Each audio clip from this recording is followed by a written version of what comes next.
India کے شہر آگرہ میں مغل امپائر کے آرکیٹیکٹس کا ایک ایسا شاہکار موجود ہے جس کو آج پوری دنیا تاج محل کے نام سے پہچانتی ہے۔ 42 ایکڑ پر پھیلا دور سے ہی چمکتا ہوا یہ مقبرہ جہاں اپنے اندر خوبصورتی کے باغیچے سجائے ہوئے ہیں، وہیں اس کے اوپر غم اور اداسی کے کئی بادل ابھی تک منڈلا رہے ہیں۔ لگ بھگ 400 سال پہلے بنائی جانے والی یہ خوبصورت بلڈنگ جہاں اپنے دور کی سب سے بڑی اور سب سے شاندار بلڈنگ ہوا کرتی تھی، وہیں آج اس کو دنیا کا 7واں عجوبہ بھی مانا جاتا ہے۔ اس عالیشان اسٹرکچر کو بنانے میں 20,000 مزدوروں نے دن رات خون پسینہ بہایا، اور وہ بھی 1 یا 2 سالوں تک نہیں بلکہ پورے 22 سالوں تک۔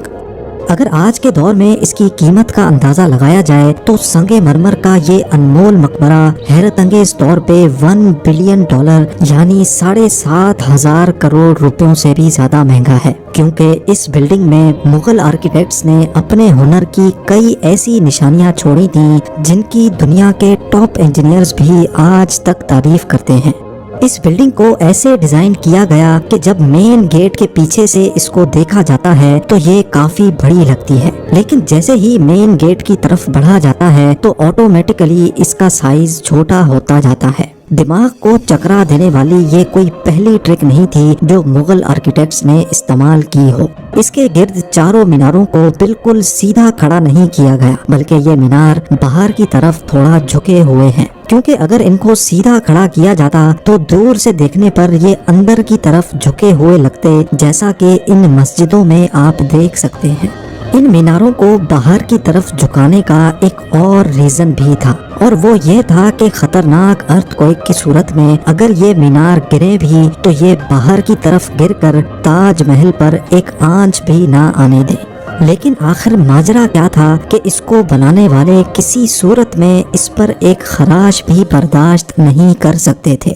تاج محل کے وہ کون سے راز تھے جن کو 400 سال پہلے چھپانے کی کوشش کی گئی تھی، اور جب اس دور میں کنکریٹ یا اسٹیل ہی نہیں ہوا کرتا تھا تو آخر اس عالیشان مقبرے اور اس پر موجود 40 میٹر اونچے ڈوم کو کیسے بنایا گیا؟ یہ سب اور اس سے بھی زیادہ آپ جان سکیں گے آج کی اس اسپیشل ویڈیو میں۔ سن 1607 میں جب انڈیا اور پاکستان کے اس خطے میں مغل امپائر کا ہولڈ ہوا کرتا تھا، اس دن مغل شہنشاہ کا سب سے چھوٹا بیٹا شہاب الدین محمد خرم 15 سال کا ہو چکا تھا، اور اسی کی سیلیبریشن کے لیے آگرہ فورٹ میں ایک عالیشان پارٹی رکھی گئی تھی۔ خرم مغل شہنشاہ کو سب سے زیادہ عزیز تھا، اسی وجہ سے اس کے ہر جنم دن پر اس کو ہیرے جواہرات اور سونے سے تولا جاتا تھا، یعنی جتنا وزن شہزادے خرم کا ہوتا تھا اتنا ہی خزانہ اس کے نام کر دیا جاتا تھا۔ لیکن اس جنم دن پر کچھ اور بھی خاص ہونے والا تھا۔ مغل شہنشاہ نے شہزادے خرم کی شادی اپنے ایک وکیل کی بیٹی کے ساتھ کر دی جس کو ممتاز محل کے نام سے جانا جاتا ہے۔ ممتاز اور خرم کو پہلے دن ہی ایک دوسرے سے بے انتہا محبت ہو چکی تھی، اور اس وقت یہ کسی کو بھی معلوم نہیں تھا کہ اس محبت کا بول بالا ہمیشہ کے لیے رہنے والا ہے۔ اگلے 10 سالوں تک شہزادے نے کئی جنگیں لڑیں اور ان میں بھرپور کامیابی بھی حاصل کی۔ اسی وجہ سے شہنشاہ نے خوش ہو کر ان کو شاہ جہاں کے لقب سے نوازا، جس کا مطلب ہے دنیا کا بادشاہ۔ شاہ جہاں کی ٹوٹل 6 بیویاں تھیں جو آگرہ فورٹ کے حرم میں ہی رہتی تھی۔ ان 6 میں سے شاہ جہاں سب سے زیادہ محبت ممتاز سے کرتے تھے، اور یہی وجہ تھی کہ ان کا زیادہ تر وقت ممتاز محل کے ساتھ ہی گزرتا تھا۔ وقت تیزی سے گزرتا جا رہا تھا، اور 4 سالوں کے بعد یعنی 1621 میں مغل شہنشاہ اچانک چل بسے۔ شاہ جہاں جو پہلے ہی مغل امپائر میں خاصا فیمس ہو چکا تھا اور جو شہنشاہ کا چہیتا بیٹا بھی تھا، 1628 میں یعنی باپ کی موت کے 7 سالوں بعد اس نے شہنشاہ کی گدی سنبھال لی۔ پوری مغلیہ سلطنت اپنے نئے شہنشاہ سے بے حد خوش نظر آتی تھی۔ یہ وہ پیریڈ تھا جب مغل امپائر اپنے پورے عروج پر تھی، یعنی پورے انڈیا پاکستان کے ساتھ ساتھ افغانستان کے بھی کئی حصوں میں مغلیہ سلطنت کا راج ہوا کرتا تھا۔ سارے فیصلے شاہ جہاں خود کرتا تھا، جبکہ ممتاز محل پیچھے رہ کر شاہ جہاں کو مشورے دیا کرتی تھی۔ لیکن کسی کو بھی اس بات کا علم نہیں تھا کہ یہ خوشیاں عنقریب ماتم میں بدلنے والی ہیں۔